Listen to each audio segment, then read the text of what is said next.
Welcome, everybody. Today, we'll talk about OpenAPI tools. So how you can work with OpenAPI structures programmatically. And in order to do that, we have Vladimír Gorej of Jentic. Hey, Vladimir, thanks for joining. How are you doing? Hey, Eric. Hi, everybody. I'm doing well.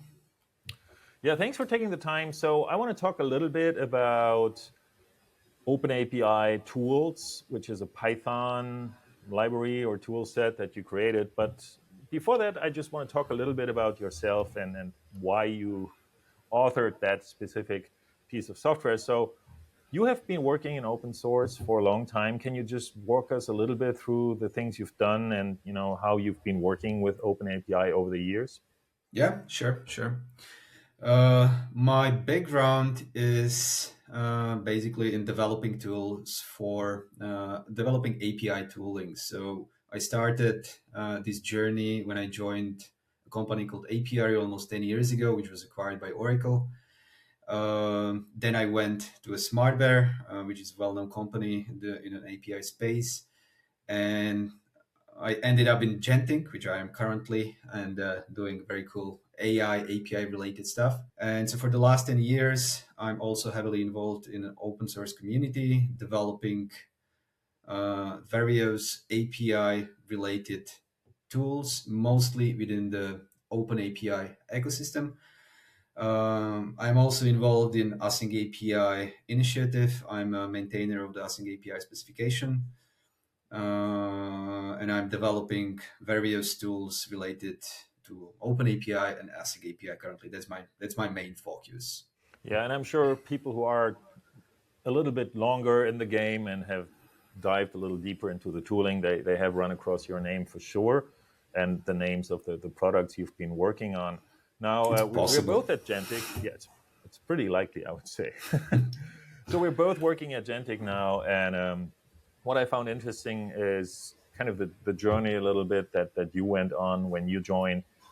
Walk us a little bit through what was happening and why you thought probably that we should consolidate things a little bit better.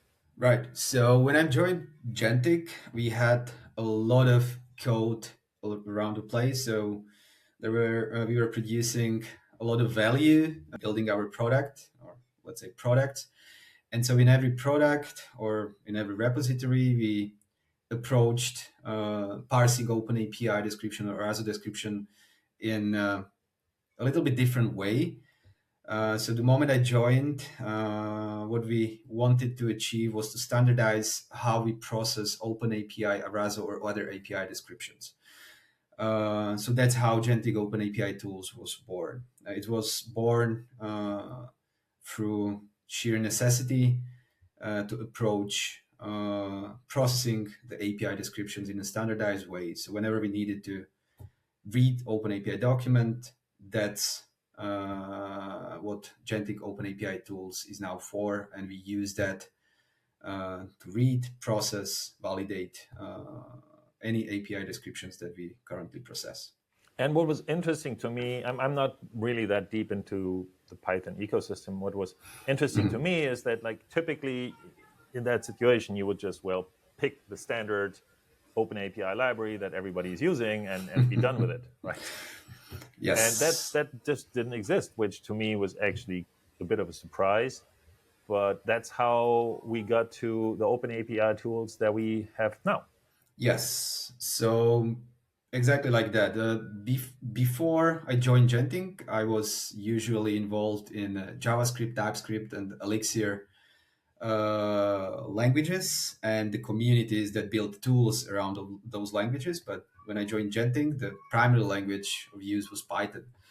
And so I immediately do a survey how the tooling for OpenAPI or other API descriptions looks like within the Python ecosystem. And it didn't look very well. So there are very limited tools and like the entire tooling ecosystem around the OpenAPI, for example, is very, very limited. So that's was one of the other factors why the Gentic OpenAPI tools was created, because we couldn't find anything out there that would suffice what we needed to do and the quality that we needed to achieve within the tooling itself. Yeah, and so because I mean, this is not something that we want to sell as a product, right? So we decided to open source this, which I think is pretty Yeah. cool. And now it's there. Could you give us like a very brief overview of what's contained in these tools, like what people can expect from it and when they can use it if they have certain things to do with OpenAPI? Sure, sure. So I'm sharing my screen now. So this is how you get to the Jentic OpenAPI Tools. It's on GitHub, Jentic/Jentic OpenAPI Tools. It's a big monorepo maintained by the UV, but it's an implementation detail, it's not important. And so within the monorepo, there are four main components. Let's start from the bottom. So the main or the basic component is the parser. Because the OpenAPI mandates various things when parsing OpenAPI documents, like YAML needs to be a version 0.2, and the parser needs to process YAML tags in a certain way. We built a standardized parser, which can parse OpenAPI documents in a standardized way. On top of the parser is a validator. The validator validates the parsed OpenAPI documents, and on top of validating, there is a linting facilitated through Spectral and Verdockly. These are like well-known linting engines.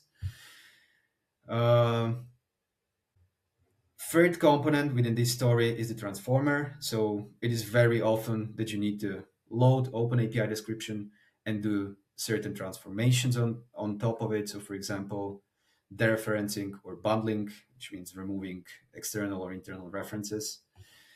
And the fourth and the most essential part for us is a data model. We currently have only a low data model, which allows us to represent any OpenAPI document in a semantic IST-like structure and fully analyze its details. Yeah. So these are the four main components within this monorepo, and on top of the data model, like the repo, sorry, doesn't come just with the data model, but the tools to work with the data model as well, and that's within the Traverse package. And the way I understand it, so the data model, as you said right now, is a pretty low-level data model that's kind of close to the representation. And then Yes.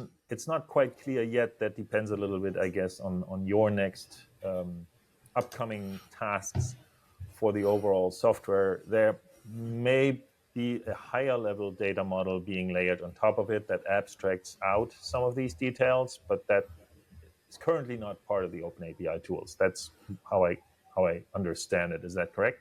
Yes, exactly. We currently only have like a low data model, and there is a plan to have a high data model, which abstracts you from a lot of like lower level details, like a location number, row number, where the tokens are located.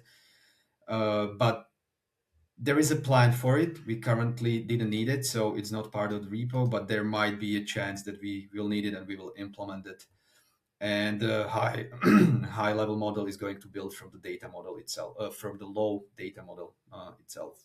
Good. Okay. So thanks a lot. I think that's good enough as an overview. Just if you could just give me from the top of your head, maybe two or three ideas that you have where people, if people were building things and wanted to use OpenAPI, what would be like typical applications where the OpenAPI tools would help them to, not go through this process and build those things themselves? Okay, so the first idea would be, of course, parsing.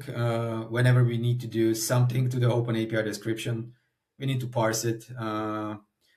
And so the parser represents the OpenAPI document as a standard in-memory object structure, which is native to Python. And then the other thing that you may do is to represent the parse structure within the data model, and you can start analyzing the OpenAPI description. You can build a validator on top of it. You can build a linter, or you can do a sophisticated mechanism that for example, scores your OpenAPI if it's AI ready. What interesting idea. Yeah, just so for those of you who don't know that inside joke, right? So that's, I think, the first thing that we actually implemented on top of that was the scoring engine, which actually then I think was kind of, I wouldn't say easy to do, but it had the right level of abstraction to work on, right? Where the parsing part or that processing part was factored out, and then the scoring was kind of a clean layer on top of it. So good one there. Yeah, so I would like to encourage everybody to just check it out. If you are a Python developer, if you are working with OpenAPI and OpenAPI descriptions, then this is a very useful component.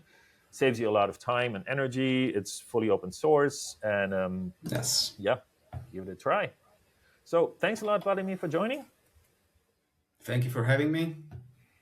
And thanks everybody for watching. If you liked it, please give it a thumbs up, consider subscribing. And with that, we're done for today. And I hope you keep getting APIs to work. Bye, everybody. Bye, everybody.